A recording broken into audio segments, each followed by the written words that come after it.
നമസ്കാരം. മല്ലു ഫുട്ബോളിന്റെ മറ്റൊരു വീഡിയോയിലേക്ക് എല്ലാവർക്കും സ്വാഗതം.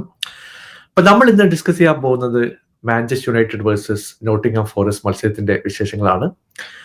കോണ്ടന്റ് ഇഷ്ടപ്പെടുകയാണെങ്കിൽ നിങ്ങൾ ഷെയർ ചെയ്യാനും സബ്സ്ക്രൈബ് ചെയ്യാനും മറക്കരുത്. ലൈവിലൂടെ കുറച്ച് കാര്യങ്ങളൊക്കെ നമ്മൾ ഡിസ്കസ് ചെയ്തിട്ടുണ്ടായിരുന്നു. ഇനി അമോറിമല്ല പെപ്പിനെ കൊണ്ടുവന്നാൽ പോലും ഇതുപോലെ ഡിഫൻസീവ് മിസ്റ്റേക്കുകൾ കാണിച്ചു കഴിഞ്ഞാൽ ഒരു ടീമിന് ജയിക്കാൻ പറ്റില്ല. ഇന്ന് കളി തുടങ്ങി രണ്ടാമത്തെ മിനിറ്റിൽ തന്നെ യുണൈറ്റഡ് കൺസീഡ് ചെയ്തു. സാധാരണ സെറ്റ് പീസ് ഒക്കെ വരുമ്പോൾ ഒരു സോണൽ മാർക്കിംഗ് ഉണ്ടാവും. പ്രധാനപ്പെട്ട ഓപ്പോസിഷൻ പ്ലേയേഴ്സിനെ 1-1 ആയിട്ട് മാർക്ക് ചെയ്യും. ഇവിടെ മിലങ്കോവിച്ചിനെ മാർക്ക് ചെയ്തിട്ടുള്ളത് ലിസാൻഡോ മാർട്ടിനസ് ആണ്. പക്ഷെ കോർണർ പന്ത് ബോക്സിലേക്ക് എത്തിയപ്പോൾ വളരെ ഈസി ആയിട്ട് മിലങ്കോവിച്ച് അത് ഹെഡ് ചെയ്യുന്നത് നമ്മൾ കണ്ടു. അങ്ങനെ 1-0 ലീഡിലേക്ക് രണ്ടാമത്തെ മിനിറ്റിൽ തന്നെ നോട്ടിംഗ്ഹാം ഫോറസ്റ്റ് എത്തുകയാണ്. മാർട്ടിനസിന് ഒന്ന് ജമ്പ് ചെയ്യാൻ പോലും പറ്റിയില്ല. പുള്ളി മാർക്ക് ചെയ്യേണ്ട ഒരു ചാൻസ് തന്നെയായിരുന്നു. പക്ഷെ അത് വേണ്ട രീതിയിൽ ഉപയോഗിക്കാൻ പുള്ളിക്ക് കഴിയാതെ പോയി. എനിക്ക് തോന്നുന്നു ഫസ്റ്റ് ഹാഫിൽ 73% പൊസിഷൻ മാഞ്ചസ്റ്റർ യുണൈറ്റഡിന്റെ സൈഡിൽ ഉണ്ടായിരുന്നു. പക്ഷെ ഈ പൊസിഷൻ വെച്ചിട്ട് എത്ര ചാൻസുകൾ ക്രിയേറ്റ് ചെയ്തു, അതിൽ എത്ര ക്രൂഷ്യൽ ചാൻസുകൾ കൺവേർട്ട് ചെയ്യുന്നു ചോദിച്ചു കഴിഞ്ഞിട്ടുണ്ടെങ്കിൽ 7ഓളം ചാൻസുകൾ ഉണ്ടായിരുന്നു. കുറച്ചെങ്കിലും പോസിറ്റീവായിട്ട് കളിച്ചത് റൈറ്റ് വിങ്ങിൽ അമാദ് തന്നെയാണ്. പുള്ളി 1-on-1 ഡ്രിബിളൊക്കെ ചെയ്ത് മുമ്പോട്ട് പോകുന്നുണ്ടായിരുന്നു. 1-2 പ്രാവശ്യം കട്ട് ബാക്ക് ഒക്കെ ചെയ്ത് ബോൾ ബോക്സിലേക്ക് ഇട്ടു. പക്ഷെ അത് കൃത്യമായിട്ട് കണക്ട് ചെയ്യാൻ പ്ലേസ് ഇല്ല എന്നുള്ളതാണ് നമ്മൾ പലപ്പോഴും കണ്ടിട്ടുള്ളൊരു കാര്യം. ഇപ്പൊ ഗർനാച്ചോ ആയാലും ഹോലൻഡ് ആയാലും ചിലപ്പോഴൊക്കെ പോസ്റ്റിനകത്തേക്ക് കയറി പോകുന്നു, അവിടെ ബോൾ എത്തും എന്നുള്ള രീതിയിലാണ് ഓടുന്നത്. അധികം വൈകാതെ യുണൈറ്റഡിന്റെ സൈഡിൽ നിന്ന് ഒരു ഗോൾ വരുന്നു. ഹോയ്ലാൻഡിന്റെ ഒരു ടാപ്പിന് ഓപ്പർച്യൂണിറ്റി ആയിരുന്നു. പക്ഷെ എനിക്ക് പറയാനുള്ളത് ഈ ഗോളിനെ പറ്റിയല്ല, ഗർനാച്ചോനെ പറ്റിയിട്ടാണ്. കഴിഞ്ഞ വീഡിയോസിൽ നമ്മൾ ഇക്കാര്യം പറഞ്ഞിട്ടുണ്ടായിരുന്നു. പുള്ളിയുടെ ഡിസിഷൻ മേക്കിങ്ങിൽ യാതൊരു ഇമ്പ്രൂവ്മെന്റും കാണുന്നില്ല. ഈ ഫൈനൽ തേർഡിൽ എത്തുമ്പോൾ എപ്പോൾ ഗോൾ അടിക്കണം, എപ്പം പാസ് കൊടുക്കണം എന്നുള്ളൊരു കൺഫ്യൂഷൻ ഇപ്പോഴും ഗർനാച്ചോക്ക് ഉണ്ട്. നിങ്ങൾ ഈ ഗോൾ കണ്ടു കഴിഞ്ഞിട്ടുണ്ടെങ്കിൽ നിങ്ങൾക്ക് മനസ്സിലാവും. ഗോൾ കീപ്പർ പുള്ളിയെ ക്ലോസ് ഡൗൺ ചെയ്തുകൊണ്ടിരിക്കുകയാണ്. വളരെ ടൈറ്റ് ആയിട്ടുള്ള ആംഗിളാണ്. നട്മഗ് ചെയ്യുക അല്ലെങ്കിൽ പുള്ളിയുടെ കയ്യിലിടയിലൂടെ അടിക്കുക എന്നുള്ളൊരു ഓപ്ഷൻ മാത്രമേ ഗർനാച്ചോക്കുള്ളൂ. എന്നാൽ ആ സമയത്ത് പുള്ളിയുടെ തൊട്ട് പിറകിലായിട്ട് ഹോലൻഡ് അവൈലബിൾ ആണ്. ഒരു റൈറ്റിലേക്ക് ഒരു പാസ് ഇട്ട് കൊടുത്തു കഴിഞ്ഞിട്ടുണ്ടെങ്കിൽ ഓപ്പൺ പോസ്റ്റിൽ ഗോൾ കീപ്പറെ ബീറ്റ് ചെയ്തുകൊണ്ട് ഹോലൻഡിന് സ്കോർ ചെയ്യാം.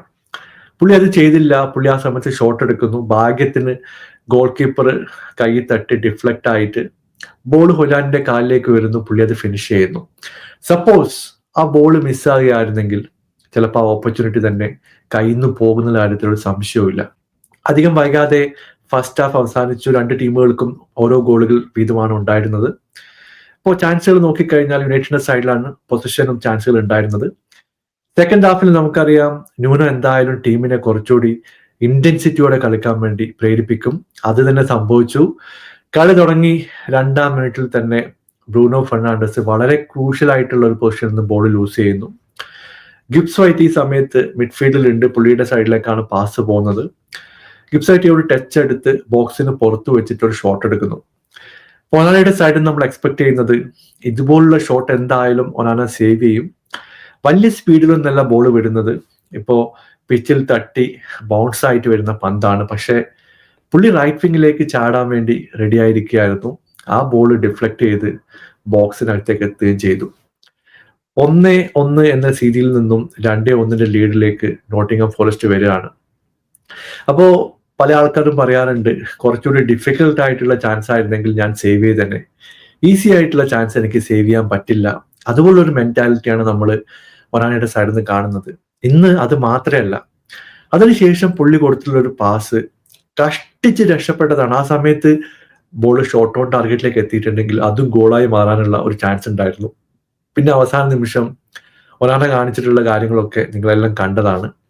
ഫ്രീ കിക്ക് എടുക്കാൻ വേണ്ടി പുള്ളി ഒരു 30 സെക്കൻഡ് വേസ്റ്റ് ചെയ്ത് ക്രൂഷ്യൽ ആയിട്ടുള്ള ഇഞ്ചുറി ടൈമിലാണ് ഇതുപോലുള്ള കാര്യങ്ങൾ ചെയ്യുന്നത്. അങ്ങനെ 2-1 ലീഡിലേക്ക് നോട്ടിംഗ്ഹാം ഫോറസ്റ്റ് വന്നു. വിത്തിൻ ഫ്യൂ മിനിറ്റ്സ് അടുത്ത ഗോൾ വരുന്നു. ഇവിടെ ക്രിസ് വുഡ് ആണ് ഹെഡറിലൂടെ സ്കോർ ചെയ്യുന്നത്. ഇപ്പോൾ 3 ഡിഫൻഡേഴ്സ്, ഒനാന 4 പേര് ആ സമയത്ത് പോസ്റ്റിനകത്ത് ഉണ്ടായിരുന്നു. അപ്പൊ റൈറ്റ് വിങ്ങിൽ നിന്ന് ഒരു ക്രോസ് വരുന്നു. ക്രിസ് വുഡ് ഇത് ഗൈഡ് ചെയ്തുകൊണ്ട് റൈറ്റ് ഹാൻഡ് സൈഡ് കോർണറിലേക്ക് ടാർഗറ്റ് ചെയ്യുന്നു. ലെനി യോറോ പുള്ളിയെ ക്ലോസ് ഡൗൺ ചെയ്യാൻ വേണ്ടി ശ്രമിക്കുന്നു. ലിസാൻഡ്രോ മാർട്ടിനസ് ഉണ്ട്. ഇവർക്ക് ആർക്കും ആ ബോള് ലൊക്കേറ്റ് ചെയ്യാനോ തടയാനോ പറ്റിയില്ല. റൈറ്റ് വിങ്ങിന്റെ കോർണർ തട്ടി ബോൾ അകത്തേക്ക് കയറുന്നു. അങ്ങനെ 3-1 ലീഡിലേക്ക് നോട്ടിംഗ്ഹാം ഫോറസ്റ്റ് വരികയാണ്. അപ്പോഴത്തേക്കും കളി കയ്യിൽ നിന്ന് പോയിരുന്നു. എനിക്ക് തോന്നുന്നു അമാദ് മാത്രമാണ് കുറച്ചെങ്കിലും കഷ്ടപ്പെട്ട് ഡ്രിബിളൊക്കെ ചെയ്ത് ബോക്സിനകത്തേക്ക് കയറി ഒരു പാസ് ഇടുന്നത്. അങ്ങനെ ഒരു കിടിലം ഓപ്പർച്യൂണിറ്റി പുള്ളി ക്രിയേറ്റ് ചെയ്തു. ഇപ്പൊ Bruno Fernandes right place at the right time, ആ സമയത്ത് ബോൾ റിസീവ് ചെയ്ത് ലെഫ്റ്റ് ഹാൻഡ് സൈഡ് പോസ്റ്റിന്റെ കോർണറിലേക്ക് ഷോട്ട് അടിക്കുന്നു. അങ്ങനെ 3-2 ഒരു ചെറിയൊരു ആശ്വാസ ഗോൾ നേടാൻ യുണൈറ്റഡിന് സാധിച്ചു. പിന്നീട് കളിയിലേക്ക് തിരിച്ചു വരും എന്നുള്ള പ്രതീതിയൊക്കെ ഉണ്ടായിരുന്നു. സബ്സ്റ്റിറ്റ്യൂഷനിലൂടെ റാഷ്ഫോർഡ് വന്നു, ഡിഫൻസിലേക്ക് മസുറായും അല്ലെങ്കിൽ ബഗ്വറൊക്കെ കൊണ്ടുവന്നു. 1-2 ഹാഫ് ചാൻസുകളൊക്കെ ഉണ്ടായിരുന്നു. അമാദ് ഒരു ഷോട്ട് എടുത്തു. ഇതൊക്കെ ഡിഫൻസ് ക്ലിയർ ചെയ്ത് കളയുന്ന ഒരു കാഴ്ചയാണ് കണ്ടത്. ഇപ്പൊ മെയ്സൺ മൗണ്ട് സബ്സ്റ്റിറ്റ്യൂഷനിലൂടെ വന്നു. അപ്പൊ മൗണ്ട് സാറിന് വരുന്നതിന് മുമ്പ് ഒരു 2 പേജിലെ എസ്സേ ഒക്കെ അസിസ്റ്റന്റ് കോച്ചോ അല്ലെങ്കിൽ കോച്ചൊക്കെ വാങ്ങിച്ചു കൊടുക്കുന്നത്. ഇതാണ് ചെയ്യേണ്ടത്, ഈ തരത്തിലുള്ള പ്രസ്സിംഗ് ആണ് ചെയ്യേണ്ടത്, ഇവരെ ടാർഗറ്റ് ചെയ്യണം. പക്ഷെ പുള്ളി ആകെ എനിക്ക് തോന്നിയിട്ടുള്ളത് 2-3 ടാക്ടിക്കൽ ഫോളോ ചെയ്യും. അല്ലാതെ എന്ത് ഇമ്പാക്റ്റ് ആണ് മെയ്സൺ മൗണ്ട് പിച്ചിലേക്ക് കൊണ്ടുവരുന്നതെന്ന് എനിക്ക് കഴിഞ്ഞ കുറച്ച് മത്സരങ്ങളിൽ മനസ്സിലായിട്ടില്ല. അങ്ങനെ എല്ലാവരും വന്നു. കളിയൊക്കെ കഴിയുമ്പോൾ 3-2 പരാജയപ്പെടുന്ന ഒരു കാഴ്ച നമ്മൾ കണ്ടു. അമോറിനെ സംബന്ധിച്ചിടത്തോളം ഇതൊരു ഡിസപ്പോയിന്റിംഗ് ആയിട്ട് റിസൾട്ട് തന്നെയാണ്. പക്ഷേ പുള്ളി പറഞ്ഞതുപോലെ ഇതൊരു ലേണിംഗ് എക്സ്പീരിയൻസ് ആണ്. പ്ലേയേഴ്സിനെ കറക്റ്റ് ആയിട്ട് ടെസ്റ്റ് ചെയ്യാനുള്ള സമയമാണ്. റൊട്ടേറ്റ് ചെയ്യുക, പ്ലേയേഴ്സിന്റെ സൈഡിൽ നിന്ന് മിസ്റ്റേക്കുകൾ ഉണ്ടെങ്കിൽ പറഞ്ഞു കൊടുക്കുക. അത് തിരുത്താൻ പറ്റുന്നില്ലെങ്കിൽ സമ്മർ ആകുമ്പോഴത്തേക്കും അവരെയൊക്കെ പിടിച്ച് പുറത്താക്കുക എന്നുള്ളതാണ് എനിക്ക് പറയാനുള്ളത്. ലെഫ്റ്റ് ഹാൻഡ് സൈഡിൽ ഡാലോയുടെ പെർഫോമൻസിനെ പറ്റിയും മെൻഷൻ ചെയ്യേണ്ടതുണ്ട്. കാരണം പുള്ളി ഇന്ന് ഓഫർ ചെയ്തിട്ടുള്ളത് ഒരു 3 ക്രോസ് ബോക്സിലേക്ക് ഇട്ടു. 1 ആകാശത്തേക്ക് അടിച്ചു കളഞ്ഞു, 1 ഗോൾ കീപ്പറിന്റെ കയ്യിലെത്തി, 1 തിരിച്ച് റൈറ്റ് വിങ്ങിലെ പ്ലേയേഴ്സിന്റെ സൈഡിലേക്ക് എത്തിയത്. നമുക്ക് ലെഫ്റ്റ് വിങ്ങിൽ ഇതിലും മെച്ചപ്പെട്ട ഒരു പെർഫോമൻസ് കൊടുക്കുന്ന പ്ലെയറെ കൊണ്ടുവരുന്നുള്ളത് കൃത്യമായിട്ടുള്ളൊരു കാര്യമാണ്. ഇപ്പൊ ലൂക്ഷ വരുന്നില്ലെങ്കിൽ മറ്റൊരു പ്ലെയറെ സൈൻ ചെയ്യേണ്ട ഒരു അത്യാവശ്യ ഘട്ടത്തിലൂടെയാണ് ഇപ്പൊ യുണൈറ്റഡ് പോകുന്നത്. എന്തായാലും നിങ്ങളുടെ അഭിപ്രായം അറിയിക്കുക. പുതിയൊരു വീഡിയോയുമായി വീണ്ടും കാണാം. Thank you so much for watching. Bye for now.